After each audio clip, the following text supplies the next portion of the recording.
जैसे कि मैं आपसे बोल रहा था कि मैं अब श्री गीता जी के कुछ जो मुझे अच्छे लगते हैं उन श्लोकों का अनुवाद हिंदी और अंग्रेजी में आपके सम्मुख करूँगा।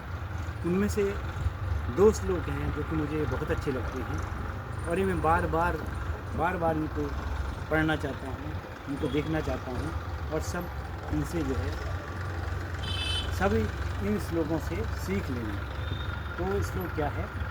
वो श्लोक है गीता जी के द्वितीय अध्याय का 62वां श्लोक है।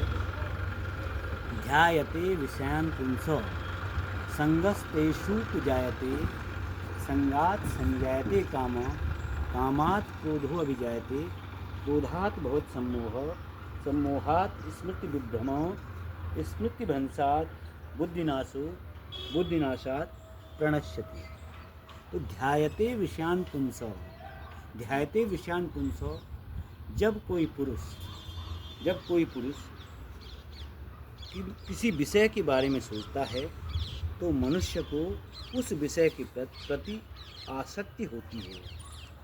इसमें से आसक्ति से कामना उत्पन्न होती है और कामनाओं से जो कामनाओं को पाना है उनमें यदि विघ्न पड़ता है तो विघ्न पड़ने से क्रोध की उत्पत्ति होती है। तो इसका अंग्रेजी अनुवाद इस प्रकार है। While contemplating on the objects of senses, one develops attachment to them. That attachment leads to desire, and from the desire there arises anger. ये तो है गीता जी का श्लोक नंबर 62वां दूसरे अध्याय। जो अगला श्लोक है वो है क्रोधात् भवति सम्मोहः सम्मोहात् स्मृतिविभ्रमः स्मृतिभ्रंशात् बुद्धिनाशात् प्रणश्यति।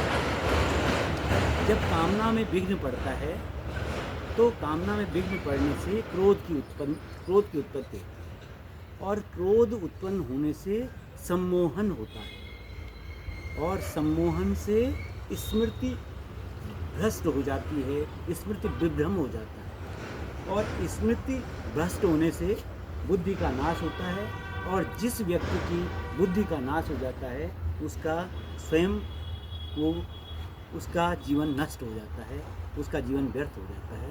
इसका अंग्रेजी अनुवाद इस प्रकार है।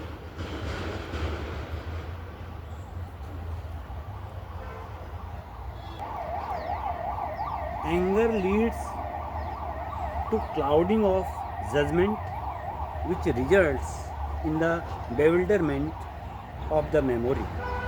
Well, when the memory is bewildered, the intellect gets destroyed, and when intellect is destroyed, one is ruined. इस प्रकार स्मृति विभ्रम से बुद्धिनाश और बुद्धिनाश होने से व्यक्ति का अंत हो जाता है, व्यक्ति का जो अस्तित्व है वो नष्ट हो जाता है। तो इस प्रकार गीता का ये 62वां और 63वां श्लोक अध्याय 2 का सब लोग गीता को देखें, गीता को पढ़ें, गीता से ज्ञान लें।